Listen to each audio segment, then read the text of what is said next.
Hey everyone, before we start today's episode, I wanted to quickly tell you about the membership drive that I am doing on patreon.com/FireTheseTimes to celebrate over 2 years of this podcast. If we hit the goal of 100 new supporters at $5 or more a month or $50 a year, I'll be able to hire a producer, which would give me more time to focus on the research and interviews and actually start releasing 2 episodes a week instead of 1. If you become a supporter, in addition to getting early access to all episodes, you will also have access to our monthly hangout, in which myself and everyone else who supports this project come together and chat about pretty much everything.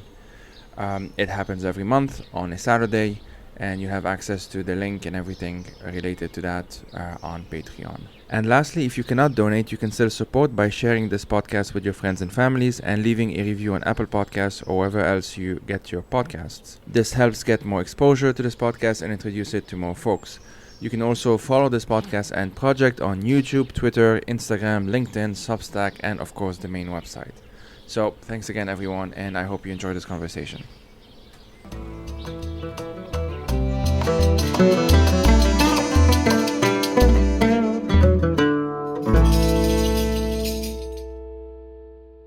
My name is Sally Hayden. I'm a journalist, freelance, and the author of the book, My Fourth Time We Drowned, Seeking Refuge on the World's Deadliest Migration Route. It's just been published by Fourth Estate, HarperCollins, and Melville House in the US. And I don't know, do you want anything more? Tell us a bit about your background as a journalist in general, maybe. Sure, I've been a journalist now for 9 years, and I worked for 2 years as a staff writer at Vice News, based in London, and then I've been freelance since 2016, reporting a lot on migration and humanitarian crises and related issues, particularly across Africa and a bit across the Middle East and Europe. And I currently work as well as the Africa correspondent for the Irish Times newspaper. Thanks a lot for coming on. As you said, you wrote this book, which I'm halfway through. I already highly recommend it to everyone listening, and we'll obviously get into it a bit more in this podcast. The subtitle of the book, which again the title is My Fourth Time We Drowned, the subtitle is Seeking Refuge on the World's Deadliest Migration Route. And I guess a good way of sort of getting to this conversation is more in depth is asking you, like, how does one seek refuge on this route? And maybe if you can help visualize the route for listeners if they don't know, and how or why is it the deadliest route? And I know those are already two big questions, so we can take our time with that. Yeah, sure. I mean, well, to answer the second question first, it was named the deadliest route by the UN, so that was actually a term that's been used in terms of the number of people that were dying. That was specifically related to the central Mediterranean. So it's the route generally between Libya and Italy or Malta, or sometimes from Tunisia as well. And that's pretty much related to the number of deaths in the sea. But actually, I mean, I think as my book shows, the number of people dying is much, much greater than that, that are perishing before they get to that part. And so I guess in a sense, it's a bit confusing to call it the Central Mediterranean route, because people who reach Libya take long journeys generally before that. And most of them come from across Africa, some even from Asia, or the Middle East, and arrive in Libya trying to cross to Europe. So they're trying to seek safety in Europe, basically. You know, a lot of people have refugee claims that would grant them a right to international protection if they could reach territory, like European territory, but they can't get visas or, other routes to actually reach that territory. So they end up going, taking these journeys. And yeah, if you want more information about where people are coming from, I mean, like I said, across Africa. So in the book, I interview people from Somalia, fleeing Al-Shabaab, or Eritrea, fleeing dictatorship, South Sudan, where there's war, Darfur and Sudan, and also from West Africa, countries like Gambia, where people mainly at this point are fleeing poverty, or Sierra Leone, again, poverty, Nigeria, where there's many reasons why people would escape from there. And yeah, and that's only a selection. It's like a huge, huge mishmash of people. Yeah, thanks. The book, if I remember correctly, starts with a text message that you received from someone, if I remember correctly, in Libya, right? Who I think was from Eritrea, if I remember correctly. Can you talk to us a bit about that story and maybe why you started with that story? Yeah, so I mean, this is when I started reporting on Libya. I got a Mm. text message in August 2018 that read, "Hi, Sister Sally. We need your help. We're under bad condition in Libya prison. If you have time, I will tell you all the story." And so this just came out of nowhere. This just came on my Facebook. I was living at the time in North London, and just read it and responded like I generally do, saying, "I'm a journalist. I can't help you, but you can tell me, of course, if you want to, more information." And so this guy responded. He said he was one of 500 men, women, and children. They were locked in what he called a prison. It turned out to be a migrant detention center. They had been held there for months, and a war had just broken out around them. And the guards who had been overseeing them had run away and basically abandoned them without food or water. And so this came at me out of nowhere. I didn't know that much about Libya, but I actually had a contact who was a Libyan journalist in Tripoli, and I messaged him and said, uh, "Is it true that a war has just broken out?" And he said, "Yes." And I said, "Is it possible that there's, in this specific area, I named it, that there's a prison?" I still thought it was at the time, that has 500 refugees and migrants inside it, and that they could have been abandoned. And he said again, yes, like there is a detention center there. So at that point, I started taking it quite seriously. And I started contacting NGOs, the UN, anyone I could think of that might be able to do something, because I was in touch with these people who were literally, there was war happening outside. They were sending me pictures of like militias patrolling in the streets, the sound of bombs going off and things like that. So I contacted aid agencies and the UN and said, "Can you do anything?" And the response came like, yes. Again, they were confirming, yes, there is a detention center there, but no, we can't reach it because it's not safe for our staff to get there. Um, so that was kind of my introduction to this, and it took me around 24 hours before I started sharing anything publicly about the situation. And at that stage, I had done enough verification that I was sure that this was real, because of course, like these days, you can be contacted with any information about anything, you need to verify. And I started posting the messages on Twitter, and that was at the request of the people I was in touch with in Libya, who were saying, "We really need everybody to know," And I was freelance, like it takes me time to get something published, particularly when it's about a country I haven't even reported on before. Um, so I started posting these messages on Twitter. It began a very, very long Twitter thread that ended up getting literally millions of views.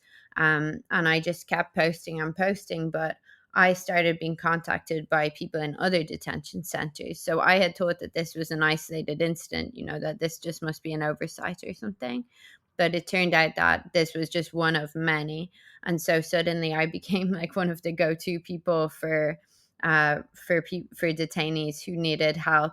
And anyway, to cut a long story short, I started investigating more. So I was trying to get them help, but I was also looking into why are they there, like what's going on. I didn't fully understand, and there were small children among this group, like tiny children and babies and everything.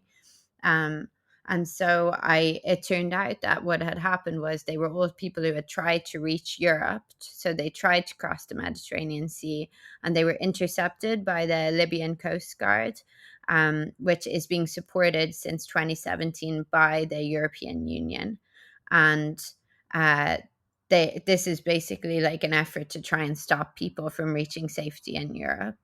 And yeah, this was since 2017. At this point now, I mean, it's developed obviously, but that set me off on reporting for years and years. And at this point, more than 90,000 men, women, and children have been intercepted through this policy, which is effectively aimed at just keeping people from Europe. Thanks for that. And I mean, since we'll be using the name Frontex a lot, and as it happens, yesterday there was a vote on Frontex here in Switzerland, which I'll talk about in a bit. Would can you talk to us a bit about Frontex? Like, how did it come about? Maybe some history, or if, but I guess more importantly, how big is it today? Like, how central is its role to what we're talking about? Yeah, so Frontex is the EU border agency, and it has basically ballooned in recent years. So I think. Okay, so Frontex is the EU border agency, and its budget has grown like pretty incredibly from around 6 million euros in 2005 to 460 million in 2020. By 2027, so it's already begun a recruitment campaign, but it's hoping to have 10,000 border guards in place by 2027. And basically, it's kind of ballooned along with, what we've seen across Europe, this fear of, after the so-called migrant crisis, this kind of use of anti-immigration rhetoric to, you know, propel far right parties or far right policies further, and a reaction by more central or centrist and left wing politicians who don't want that, but don't want them to gain power, but basically are reacting and trying to keep out immigrants or refugees so that it can't be used in that way. And Frontex, alongside this, um, has basically ballooned. And yeah, I mean, the topic of Frontex generally is much broader, to be honest, than my reporting. It's also what they're doing in the Eastern Mediterranean as well. I mean, now they're actually trying to position themselves off Senegal, so off the West African coast. But one of the things that I realized, so specifically, I was focused on the Central Mediterranean, but I interviewed a Frontex spokeswoman, as part of the reporting on that.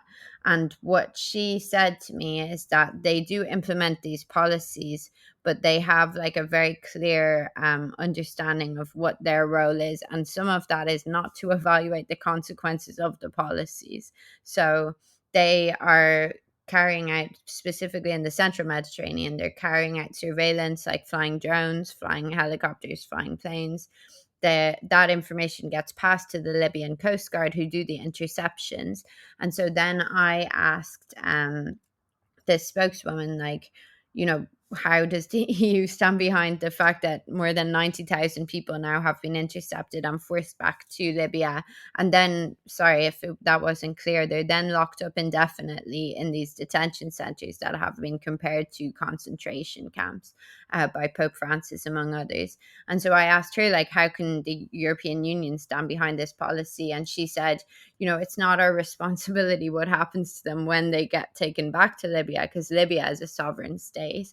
So they don't monitor, for example, how many people die after their return to Libya. They only are looking at what happens off the Libyan coast.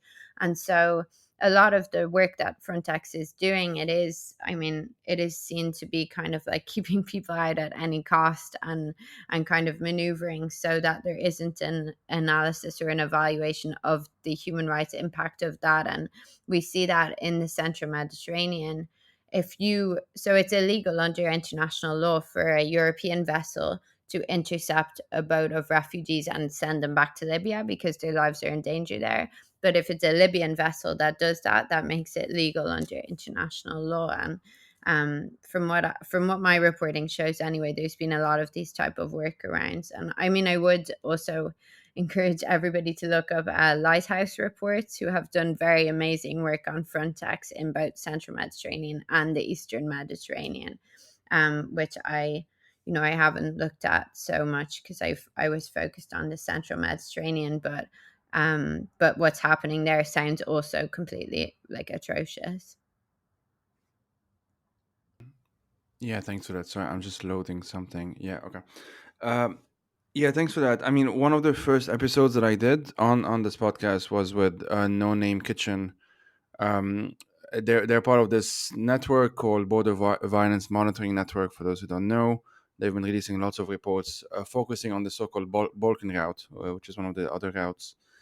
I'll probably have them again eventually, but yeah, just wanted to mention that for people who want to look that up as well. As it happens, like we're recording this on May 16th, and yesterday there was a vote in Switzerland. They have these regular referendums every few months, and this referendum, or one of the referendums was about whether or not to boost funding for Frontex, which is why I brought it up now as well. And unfortunately, 71.5% of voters approved the bill to allocate more. And here I'm reading from swissinfo.ch, swissinfo.ch. Approved the bill to allocate more material, financial, and human resources to Frontex, the European Border Protection Agency that is planning to expand operations. And notably, and they also mentioned that as well, like that approval is actually higher than the last vote on the Schengen area membership that happened in Switzerland, which passed by only just about 54% of the votes, which is quite significant because obviously that vote also meant, sorry, like the Schengen area means that the Swiss also can travel everywhere in the EU, and that barely passed. So the keeping people out of the entirety of Europe, in the imagination of many people here, is actually more important than Swiss people actually being able to go to Europe as well. Um, and I'm bringing this up because, so one thing that I mentioned this on Twitter as well, there was this campaign, and the way they campaign here, I live in Geneva, is they will have like, you know, huge billboards and that sort of thing. And they also put stuff on the trams, like ads on the trams and whatnot. And there was no to Frontex, and most people in Geneva voted no as well, if I remember correctly. I read them this morning, but there were obviously supporters of the yes vote, as in yes to fund Frontex, to increase funding to Frontex. And the campaign for the yes vote, as I'm calling it, had the slogan, here I'm translating, preserving our security, preserving human rights. And obviously, after reading your book and myself and my own experience, knowing more or less what's been happening, it says a lot that they sort of had to use both security, the term security, and the term human rights at the same time. Because obviously they can't say human rights on its own. They had to emphasize the whole militarization of migration language. I guess I wanted to ask you at this point is, have you seen discourse around Frontex, around this specific policies maybe that we're talking about, maybe focusing on the Central Mediterranean if you want? Has it changed over the past few years? Because, and for the better or for the worse? Because in my view, or at least my impression, is that it's gotten worse in terms of how people, worse for migrants specifically, in terms of how many people in Europe are thinking about this. Um, I mean, to be honest, I couldn't say how everybody is thinking, but what I have observed, or what I feel like is happening anyway, is that there are deliberate efforts to kind of silence the voices of people who are experiencing this. And, we had in 2015 the so called European migrant crisis. I reported on that actually Yeah. at the time quite a lot. And now, when we look at that, it was 1.3 million people who claimed asylum in the EU that year. And now, for example, when we compare that to the amount of Ukrainians that have entered, I think as top 5 million, now you can see that actually, in terms of scale, it wasn't so massive, or as massive as maybe it was portrayed at the time. But as a reaction to that, then there were so many efforts being made to basically stop that from happening. So there was the Turkey EU deal, which was done first with Turkey to try and stop people from crossing over from the Middle East. And then we had this deal, or, this agreement with the Libyan Coast Guard, this effort to fund them. And alongside that, you have, things like the Trust Fund for Africa, which is actually a much, much broader sum of money. It's billions of euros, which since 2015 is being paid across 26 African countries through a huge range of different means, but basically to try and stop migration as well. So all of that money is being pumped in, like huge amounts of money are being pumped in to try and stop people from coming. There are a lot of allegations that this was kind of done too quickly, in a way, that the money is basically oppressing people further. It's securitizing borders, or it's propping up systems that are oppressive and that are making vulnerable people's lives worse, and that actually that's going to again increase and destabilize, like increase the numbers of people who are trying to move and destabilize the places that they are at the moment. But in terms of the rhetoric around it, I mean, I've been based in Africa for a lot of the last few years, but I would feel that actually, I don't think that all Europeans are aware that this is happening. I think actually the EU came out in the EU Parliament, I think, or the EU Commission. I think it was the Commission came out in 2019 and declared the migrant crisis over, and basically said, like, it was two months, I think, before the European Parliament elections, and they came out and said the migrant crisis is over now. And so what people don't realize, because the systems that have been set up are making it easy for them not to realize this, that actually that's being done by this kind of like that these horrific human rights abuses being carried out, but just slightly beyond the border. um and so, yeah, in terms of the discourse, I honestly, I would like to believe that most Europeans don't realize this is happening, honestly, because I don't think that most people are that inhumane. So I would like to think that's what I've seen my role is. That's why I wrote this book. I just wanted to document the evidence of what is happening to people at, particularly at that point of interception, at the point that I perceive the EU as being undeniably ethically culpable, which is that point that people try and reach Europe and they're stopped in the Mediterranean Sea and they're pushed back. And I wanted to document that because I felt like Europeans need to be aware that this is happening, because I think a lot of the discourse around migration, I mean, maybe you disagree, but I feel like probably you also agree. A lot of the discourse is dehumanizing. Like, we've developed this language that means that we're not looking people in the face. We're not seeing what is being done to people, because the way we speak about them is becoming more and more removed. And that's being done quite deliberately, in my opinion. Oh, no, absolutely. I definitely agree with that. I remember, I think one of the first episodes on this podcast, I had mentioned the story of when I was still in London. It was around the Brexit stuff. And it's one of those things that a lot of folks now know, like the coverage of the so-called migration crisis at the time. A lot of it were pretty horrific terms being used all the time and very dehumanizing language all the time. And it was very much this language of, a swarm of migrants, and obviously even worse things said time and time again, as like literally it's an invasion. And the term invasion was used in far right media, obviously, but it was mainstreamed pretty quickly.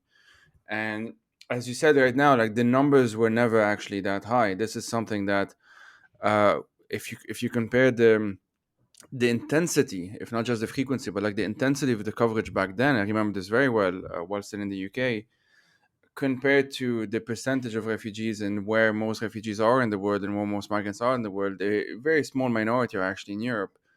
And yet it really felt, especially when I was still there, it really felt like this is the main thing that is happening. It's the main crisis. It threatens to unravel everything. So much of the debates around whether it's Brexit, whether it's the Trump stuff, whether it's everything that followed as well. The rise of the far right was blamed on migrants. Everything was being blamed on migrants. And I mean, I'm not alien to this rhetoric, not just because I'm myself a migrant in Europe, but because I mean, in Lebanon, the Lebanese media does this against Syrian refugees all the time as well. So I'm not. It's not like an immune. Sorry, it's not like a completely unknown thing that shocked me necessarily when I arrived in the UK. But the intensity of it was definitely something new, because even in Lebanon, it's And not. then, It was never that but I intense. mean, even in Lebanon, I think it's 1/4 of the country is now refugees, right? Exactly. Exactly. Like, so that again, those numbers are very different to what has happened in Europe. I think for me, honestly, like, reporting on this, so I, like I said, I became a journalist 2013, 2014 around. So I just had graduated. I come from Ireland, so we had Hmm. like a massive financial crisis and no one could get jobs, and I went to London literally to look for a job. So I was Hmm. an economic migrant in Hmm. London. This was my first job when I started reporting on migration, and exactly like you said, these terms like swarms of migrants and all of this. And I was still there reporting on Brexit. During Brexit, I was asking people who kept saying we just don't want immigrants here, and I'd say, well, what about me? I'm a Irish person. I literally came here to take a job from a British person, and they'd be like, oh, but you're different, and actually, I mean, it's hard for me to see that as anything other than racism. Hmm. But the other thing to say would be that I'm not a refugee, and there again is a very different situation for me versus a refugee who has an international right to protection. And I interviewed Enrique Leto, who was the former prime minister of Italy. And I asked him, like, were there any mistakes made? He was there, like, right around I think it was 2013, Mm-hmm. when the big Lampedusa Mm-hmm. tragedy happened. And I was asking him at the time, were there mistakes that were made that you see now have influenced how things have turned out, and the kind of, like, much greater deaths that are happening now, and the much greater human rights abuses? And he said the mistake that was made was equating migration policy with um you know emergency search and rescue, with basically Mm-hmm. like the need to save lives, because in his opinion those things should never have been equated. Migration policy should be one issue, and then the need to save someone's life if they're drowning, for example, should be just separate. That should be not There should be not a consideration that whether we should be saving someone's life or not if they will otherwise die. And so in my thinking, I mean, that's it, like, it's obviously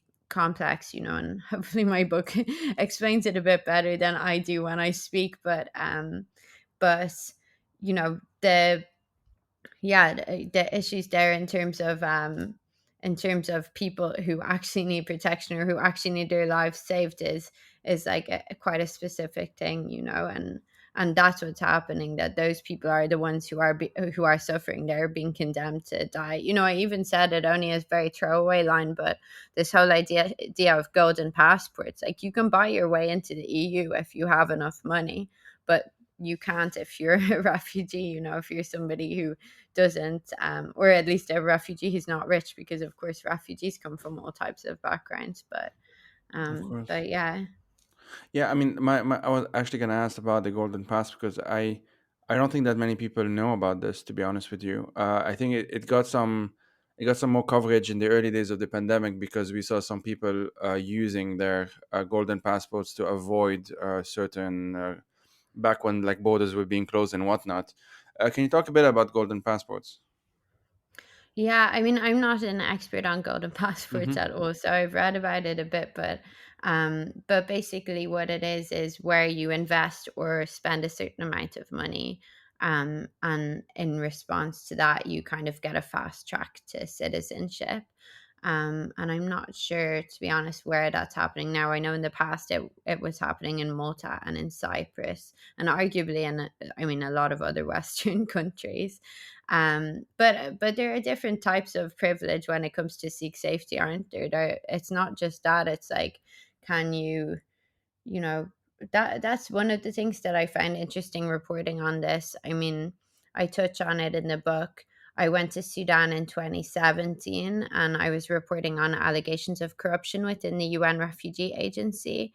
And what refugees were telling me was that staff members were demanding bribes of up to around $20,000 for refugee resettlement, which is basically kind of, when they talk about jumping the queue, or like Western politicians talk about there being a queue, what they mean, I think, is refugee resettlement, which is kind of a chance for a very small number of refugees who are deemed to be very vulnerable to be moved from one country to another country. And even the people who get that option, it's also kind of political, because it depends on which a rich state will say, maybe we'll take some people from that country or from that country. It's not even guaranteed that you can be, selected like that. But what I was reporting on was allegations that this process had become corrupted, and that was what I heard a lot in Sudan. And I published an investigation in 2018 about this, in May 2018, so before I got that first message from Libya. And I then 2 days after that came out, the UN Refugee Agency announced they were suspending resettlement in the whole of Sudan.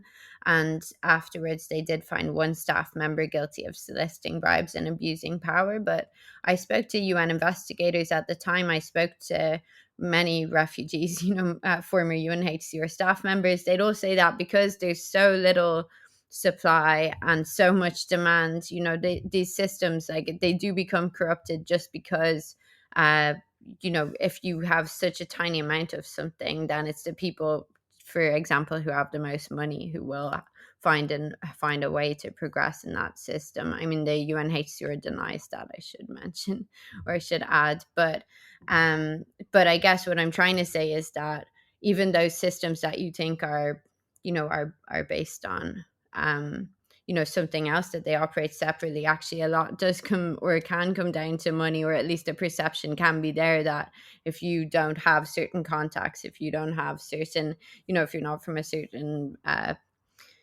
type of background, that you might not have that opportunity. And um like in Sudan, when I was interviewing people, and that was, I found out later, that was why the refugees in Libya contacted me, that they knew about that reporting, but I didn't know that at the time, that they were saying it's too expensive for us to go through the legal route to be resettled. So that's why we're going through Libya, because actually it's cheaper for us to go through Libya than it is to be resettled through the legal route. Um, so yeah, that's kind of a tangent, but just for me, it was interesting because then, of course, you have this idea of golden passports. You have people who get scholarships to study, study abroad students. Like, a lot in this world is actually based on money, and the more money you have, the more opportunities you will have to be able to seek safety if you need to as well. Unfortunately for the people who get left behind. No, I mean it's such a basic point, but it's one that really needs to be repeated time and time again.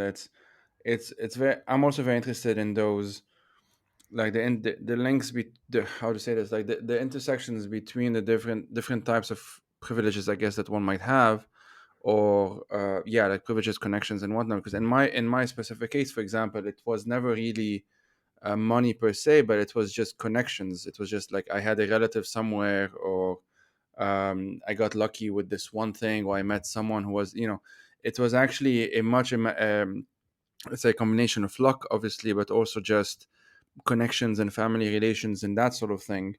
Whereas for someone else, it could be like having to risk their entire savings. Someone else could be being white passing. Someone else could be like, it's just and speaking English and or French, for example, would be a main one as well. You do speak in your book of those who don't have English, or who don't have French, who don't speak it, or at least who don't speak them well enough, struggling to adapt in one of the EU countries. And obviously, if they don't know Spanish or Italian, or depending on where they live, would be something else as well. Um, I'm something else, and maybe it's kind of a not a very good segue, but in 2020, it's like, I think it was in March 2020, I had written this piece for Byline Times, basically arguing, and this was when there was it was at least in the news, some of the pushbacks from Greece towards Turkey. um so I had written this piece arguing that, like, Europeans have to choose, and this is like it's an op-ed, so I'm making kind of a moral argument, if you want, between the idea of a European Union and the idea of a fortress Europe. And I'm wondering, and this is obviously a subjective question, but like, from your own reporting and insights, what you think of the idea that Europe has to reinforce its external borders. And here I'm playing devil's advocate, because I obviously don't believe this. Like, what do you think of the idea that Europe has to reinforce its external borders in order to open up its internal ones? And the reason I'm mentioning this is that this is quite literally what has been put forward by a lot of EU politicians, center right, center left. Obviously, the right wing would be, far right would be something else, but it's often centrists would say this, and some leftists as well have said this essentially. Yeah, I mean, to be honest, like, I am not a policymaker. Like, I see my role as being to document what is happening. Having said that, I do think that there's a lot of hypocrisy in terms of the way that European politicians speak at the moment. And I think that it's fair to point that out. I mean, that's not losing your objectivity, that's doing the job of a journalist. And I think, for example, speaking about the EU as kind of being a place where human rights is respected, or uh, you know, like giving out these prizes for human rights, like doing. There was one in the book that I refer to. They passed a resolution where they called it an LGBT plus freedom zone.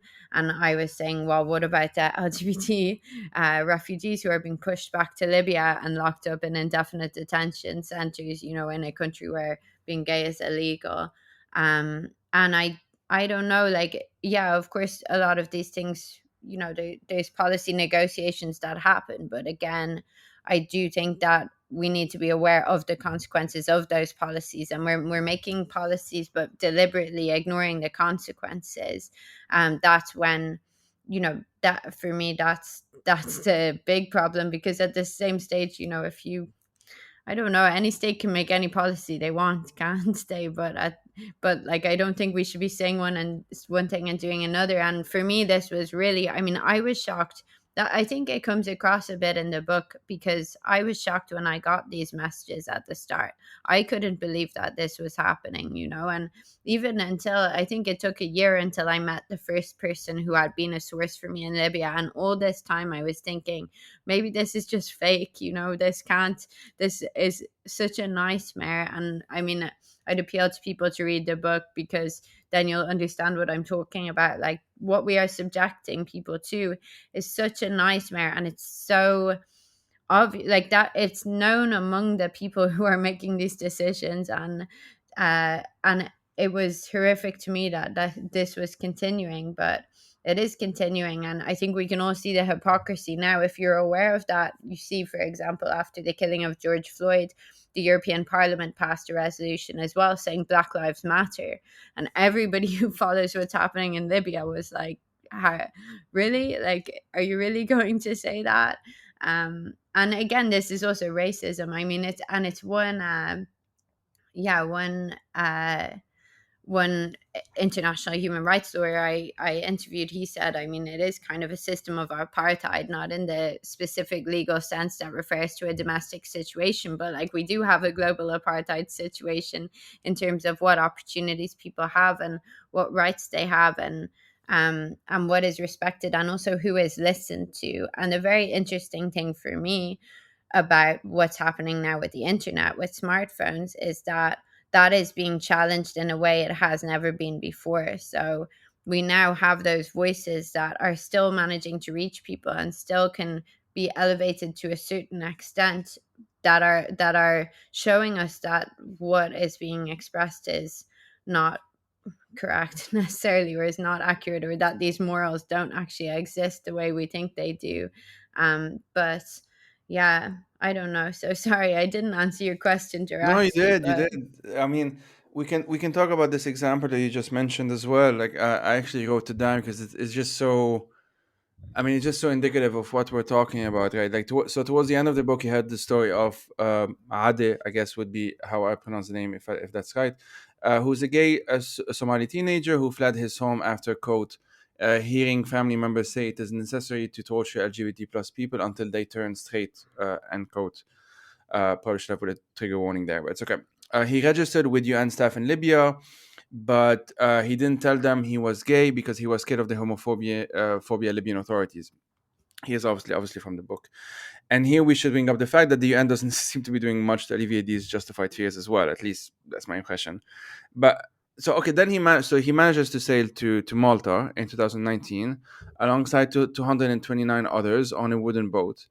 And while Adan was in Malta, and did I understand correctly that he's still there? I mean, as far as we know. no, he's Oh, in okay. Brussels now. Oh, okay, amazing. Okay, I probably missed that. Sorry. I don't, So I'm not sure. I think it was in the book, but I'm not certain actually. okay, But well, it might have happened after. Sorry, because it's okay. things have moved a little bit. Sure, yeah. So while he was in Malta, which was here 2019, two things happened at the same time. There was a protest, well, many protests, but there was one protest in memory of Daphne Galizia, who is this independent journalist who was assassinated in 2017. And at the same time, the EU declared itself, as you said, an LGBTIA freedom zone. Galicia investigated, among other things, which is relevant to what we're talking about, the so-called golden passports, as we mentioned before, that very rich people can essentially buy and become Maltese and therefore become EU citizens. And I appreciate how you juxtapose these three things, because that's one of the ways, like, show, don't tell, essentially. And we know that Adan being gay was no protection in a so-called LGBTI freedom zone.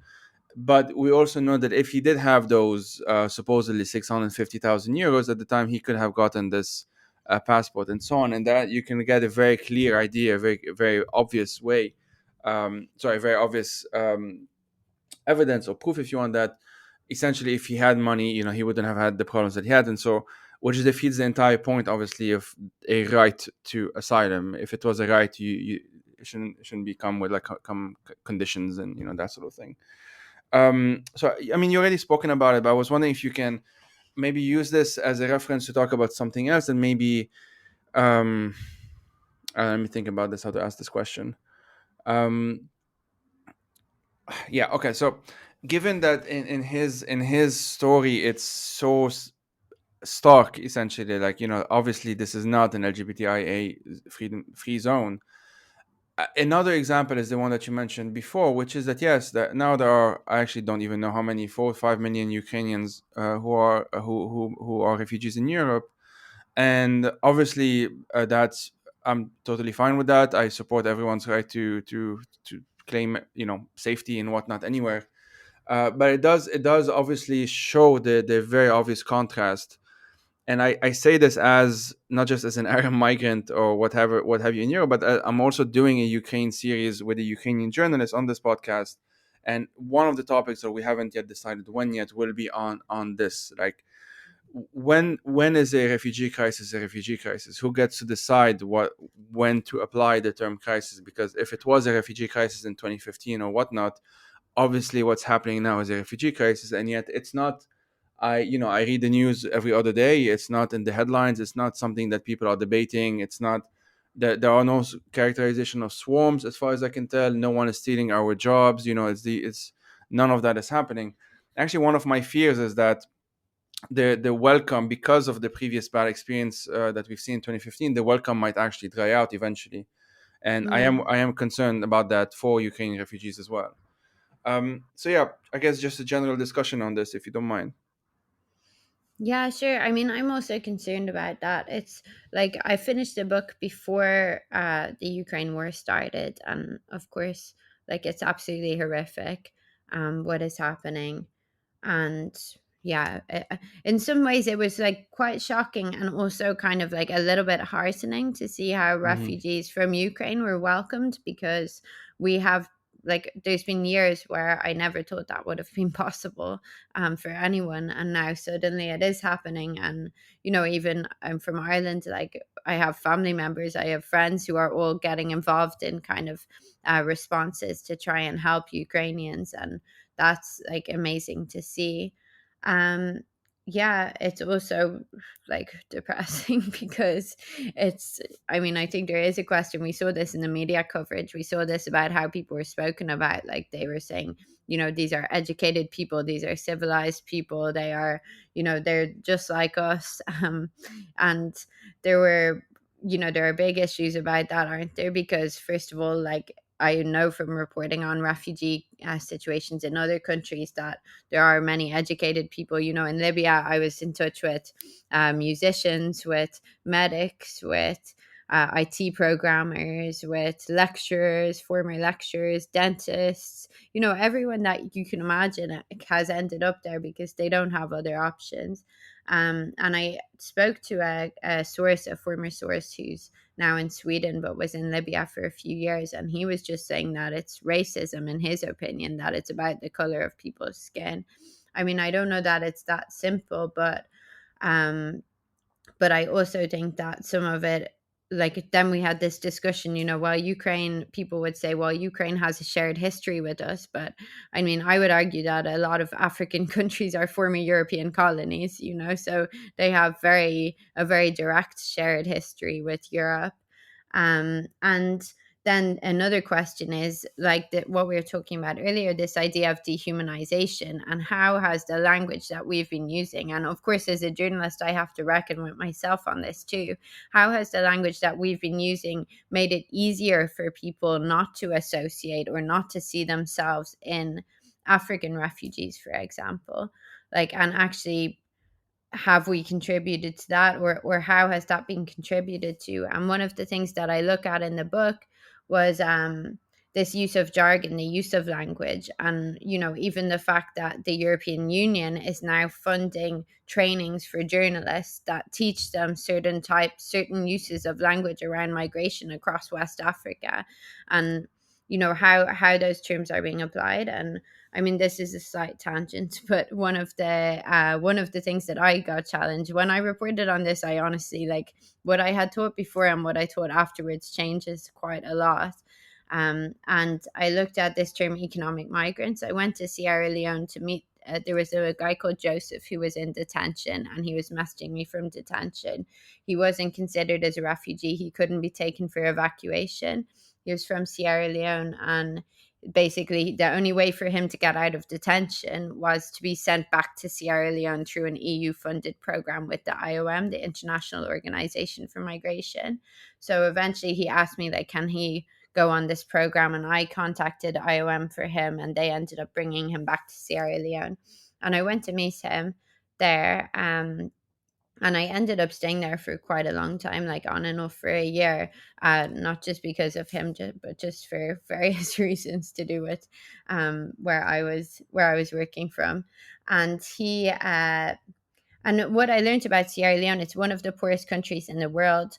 I think 10% of children die before the age of 5. If it's one of the most dangerous places to give birth as a woman.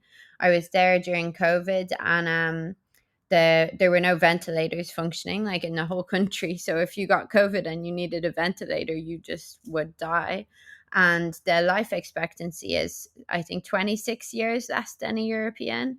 And so when I started learning about all of these things, I realized, that even this term economic migrant, it makes it sound like people are going looking for money, and money we would think of as money as being like discretionary spending, spending on luxury or whatever. But actually, that can just mean healthcare. That could mean that people need food or need healthcare or need something that will prolong their life for a little bit more. And when you look at it like that, for me, it made the kind of idea of a threat to life also seem quite different than I had thought about it before. And so again, this term economic migrant, even, I think that can be challenged. But of course, there's like legal definitions for these things. But when I don't know. For me, when I hear, sorry, this is a long answer, but when I hear somebody who I know say, but that person isn't like me, I'm like, well, what are the structures, or what are the systems, or what even is the words that you're using and the thoughts in your head that mean that you don't see that person as like you? Um, yeah. And sorry, one other thing. I mean, this is also why I wrote the book, because a lot of my sources, I couldn't publish information about their identities at the time because of security problems for them, because they were literally inside detention. So if I publish anything, that could be incredibly dangerous for them, and those threats were very, very real. But I was also aware that I felt I was contributing to this dehumanization by publishing reports without any details about the humanity of a person inside them. And that was why I wanted to do a book as well, to make sure that you can actually like see a bit more about the backgrounds of those people, because otherwise it is much easier to disengage, I think. No, no, absolutely. I mean, absolutely. And I mean, again, I mentioned this in the beginning, but it is genuinely a really good book. I mean, obviously, I would say this to all my guests, so people think I'm not being honest, but I do genuinely mean this. I mean, otherwise, I wouldn't have invited you, right? So one kind of a final, well, ish final point. So one of the persons they interviewed, Eritrean, I believe, he told you this, and here I'm quoting: "One day I will reach Europe and we will meet, and if it doesn't happen, I want you to write a book which tells my story because the world's people need to read the story for their enjoyment." End quote. Um, and this is, I've worked as a journalist in the past. I've had a lot of journalists on the podcast as well, and I do know that we tend to have a tendency of not wanting to talk about how we deal with the stories that we cover, because especially if the stories that we're covering are like very, very difficult ones, we don't want to make this about us or whatnot. But if it's okay, like, I do wonder in these situations, like, how do you cope with stories like this one, and the many stories that you have written about? um yeah, just that, how do you cope in a very, very broad way? Uh, I mean, I think for me, to be honest, the first year that I reported on this was very, very difficult because, Mm, like I said, what happened was my number got passed around, or my contact details were passed around a lot of different detention centers. And so I became kind of like the go to person for many people whenever there was a crisis situation. And a lot of that meant that I had to be looking at my phone all the time, and also particularly at nighttime. So because people were hiding, you're not allowed to have phones in a lot of these detention centers. So mm, the only time that people could message was late at night. yeah. When it was dark, they'd put a blanket over themselves and they'd message under the blanket. And so it would get to like 11, maybe 12, and suddenly my phone would start lighting up, and I'd be up for like 3 hours, maybe just messaging people, collecting the information. And for me, it was quite shocking that there wasn't. And I actually did an event recently with a former UNHCR staff member who's now an academic.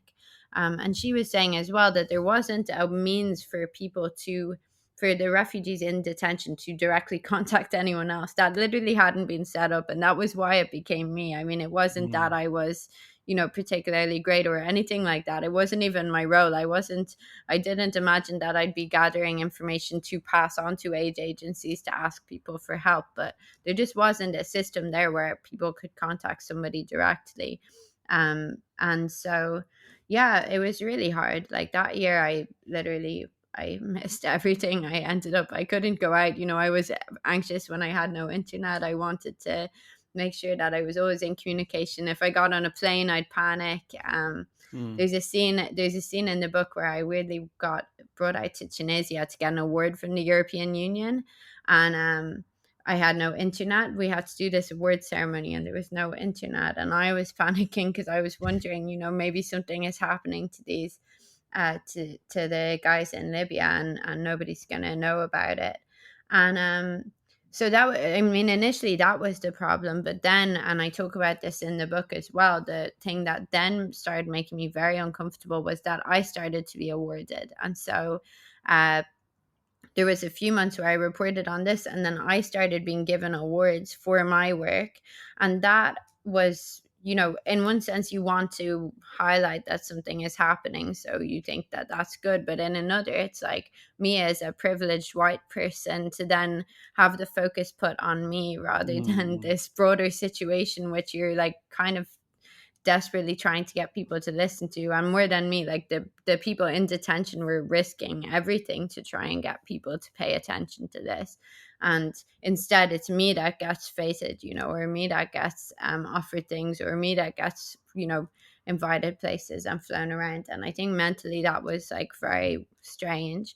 And one thing I'm trying to do now, I mean, I don't write about it so much in the book, but now that it's published, I want to try find more ways to help people who want to. I mean, they don't have to, but people who want to tell their own stories to do that. Because I think as journalists we always have to question, of course it's good to compile information and to share it and all of this, but you can't, it really it damages you mentally as well as everything else for it to yeah, yeah, be absolutely. like that there's focus on you instead of the issue. And also I don't think, I think you can, yeah, go go a bit insane if you forget about that, if you forget about why you're doing it. Hmm. No, no, yeah, I definitely sympathize with that. Um, I don't know. For me, there isn't. I guess there isn't a because at the end of the day, like if you found yourself in a situation where obviously you definitely felt like a moral duty to continue what you were doing, and at the same time, like it shouldn't be up to one journalist to be the one connecting everyone, and there should be structures to do that in the first place. So that like the fact that you had to kind of compensate in some sense is in and of itself a problem. And sorry, I Yeah, should say there are other journalists that have reported on this. of I mean, course, I yeah. think I specifically was doing, my reporting got a lot of attention, but like I said, I kind of came out of nowhere because I wasn't following this situation until I started being contacted. And then because I started that Twitter thread and it Hmm. like went viral, or however you'd say, so it ended up getting millions of views, and suddenly I was like being contacted by more and more people. So I had kind of like this rush of information, but there were other people who had also been either reporting on it or trying to report on it. Mm-mm. And that's, obviously human rights groups as well have done various reports. I think the other thing, sorry, that I would say, just when you're talking about my experience specifically, it became pretty clear pretty early that I had, hit on a hot button topic or whatever. And I detailed that a bit in the book. I didn't want to make a big deal out of it, but like I did face death threats, and I also was under criminal investigation then for a year. And the thing that I would say about that was that honestly it did have a chilling effect. Like I became scared to publish things. And that was what I, you know, after now I look back and I say I should have kept going. I should have actually been publishing all that time, but I mean I would lie if I said that I didn't. I lost a lot of motivation when that started happening because I didn't know where the threats specifically were coming from. I didn't know how much danger I was in, and how seriously to take things. And they also curtailed how much I could travel. And then, when you're kind of facing that, you do become very, I don't know, very, very paranoid. Of So course, yeah, then, of course. yeah. And the reason that's important is just because it does actually affect the amount that you can report or that you produce. And I did feel like bad about that afterwards. No, absolutely. Is there anything that you wanted to talk about and that I didn't ask or I forgot or you wanted to kind of expand a bit more on?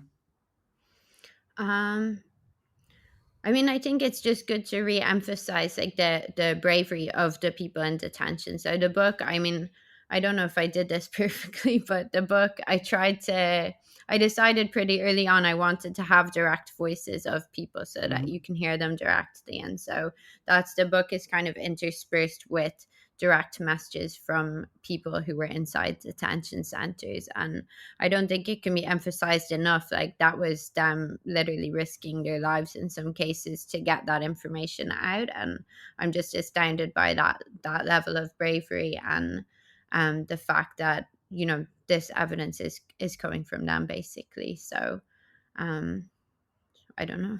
No, I yeah, think yeah. that, and the other thing, sorry, that I would say, in terms of if people want to read the book, it's not just like a list of. I know, basically, sales like can be hard when, not that it's about sales, but like getting people to read something can be hard when they think it's very just sad, And I Mm-hmm, try to mm-hmm. write it in a way that it's not like a list of just human rights abuses. I mean, they're there, but I tried to also add details about just life in detention generally, just like things that people would say that were funny, just every the ways that people survive, and that was fascinating to me as well, the fact that people can survive in these horrific conditions and still keep a sense of humor, for Mm-hmm, example. mm-hmm. And I tried to put in a bit of that. I don't know how much I succeeded, No, you but I definitely, thought I yeah. thought it would have been unfair just to make it sound like everybody's just constantly suffering all the time. No, of course. I mean, yeah, and uh, doing so, like if like that's part of the dehumanization process as well. At the end of the day, people in various situations manage to thrive, if at the very least to survive, and not everyone loses their humor. Some people cope with humor. There's a reason why, like in the region, like in the Middle East, we have a lot of dark humor. It's part of the coping mechanisms as well. So no, it does come across in the book. I can definitely say that, as I say, I'm like halfway through. So um I mean, speaking of books, obviously, so okay. Before asking you for three books, I will briefly mention that there's another book called Chao Osman, The Hidden Exploitation of Italy's Migrant Worker by Xiao Hong Pai, who will hopefully be a guest soon. She confirmed, but we don't have a date yet. Which is also a book that it reminded me of yours in the sense that it's very much about the stories within the stories of people being affected by a wider system and people who are being dehumanized and their stories erased as a result. So I just wanted to mention that. Okay, so what are three books that you would recommend to our listeners, and why those three? My three books. So to be honest, I actually forgot about this part, so I'm going to try do it slightly on the fly. That's fine. Um, the last book that I read was called A Stricken Field by Martha Gellhorn. And if people are interested in refugee issues, I would recommend that. She was I think the third wife of Ernest Hemingway, but is more better recognized as a war journalist, or briefly a war journalist.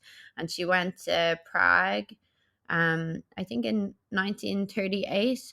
And honestly, I was reading this. So now the book is what, 80 years old nearly. It was published 1940. And I was reading this, and it was just so bleak, because a lot of what she is saying, you can recognize the same dynamics today. And actually, she was like calling for help. Like she describes trying to call for help for these refugees who are themselves like trying to, they're finding their own ways to get by, but they're also being condemned to a lot of suffering. And some of it is about them being pushed back to Germany as well, where they're pretty certain to be sent straight to concentration camps. And it's kind of about appeasement, about the reaction of the rest of Europe, and the fact that they just like don't care. And I was thinking about this idea of appeasement. You had it in World War II with Hitler and all of that. But I mean, there's an idea as well now of appeasing the far right, by implementing certain policies. And honestly, I'd recommend that people read it. I'd also be interested to hear what anyone thinks, because I just read it for the first time. So in terms of other books, do you want ones that are specifically about refugee Anything you issues, want. or Anything you want. uh sorry, I'm just looking up. No I worries. have a list of things I read recently. I read What Strange Paradise by Omar Akkad, Mm-hmm. which is also a novel, and that's also about migration, but it's about a little boy who arrives on a Greek island. I don't think he names it. And it's kind of like a simple story. It's about a Greek girl who meets this boy, and then they try and survive. But again, it's about refugee issues, and he just writes very beautifully. I think he's also a journalist, and he writes journalism. But yeah. And then another book, which I also read when I was writing this, but it's again, sorry, about World War II, was The Volunteer. I don't know if you've heard of it, about it, but it's by Jack Fairweather, and I think it won Costa Nonfiction Book of the Year, or maybe the British Book Awards. And it's basically about Jewish, I think he's Jewish guy who's a member of the resistance. Sorry, I read this about a year ago, but I think he's in Auschwitz, and it's kind of about the resistance acts that they did in the concentration camps during World War II. And again, this for me, because I was trying to read about different detention situations. I read also Caroline Elkins. I don't know if you know her books about Kenya and the gulags there under the British.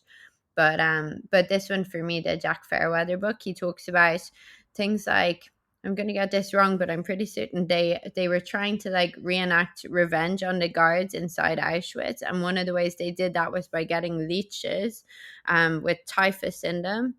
I think they got leeches to suck on someone with typhus or something like this, and then they put it in the coats of the SS officers, and that way they managed to give them typhus, and then the SS officers died. And I was reading this, and I was like, this. I mean, he details a lot of different things, but I was like, this is just extraordinary in terms of what people will do when they're in these very difficult Mm. situations in terms of surviving. And one thing that was interesting to me, I think that this happened in The Volunteer, but definitely it happened in Caroline Elkins' book. Sorry, and I know that that's a fourth book. But was that the people locked in detention centers created their own committees as well, where Mm. they were trying to basically make sure to regulate each other so that they didn't anger the guards that were in charge of them. And this was something that happened in Libya in one particular detention center where I was reporting on. And I actually didn't. I think I read the Caroline Elkins book after I finished my book, but I was reading it and I was like, wow, that's extraordinary, because they basically create the same systems in both to try and again survive. So they create their own rules and they implement the rules on each other so that the guards won't get angry by them breaking rules. And yeah, again, for me, that was, it's like people are amazing. Like they really are capable of, managing in such difficult circumstances. And sorry, the last thing I'll say is just it's not a book, but just to add to that, I mean, I think that that's one of the big mischaracterizations of this, so-called migrant crisis or whatever, is that we haven't been looking at the stories of incredible heroism, like heroism and love. And my book doesn't even look at those particularly, but the stories that I've heard about the bravery of people, the love of people, and the things they do for each other are so amazing. And somehow it's become that we instead are thinking, like you said, swarms of migrants, invasions, like all of this, kind of dehumanizing language. But actually there's another way to look at that, which is about the extraordinariness of people. And yeah, I think maybe hopefully some things will shift in the future. Amazing. Well, Sally Hayden, thanks a lot for coming on the podcast. Thank you too. Thanks for having me.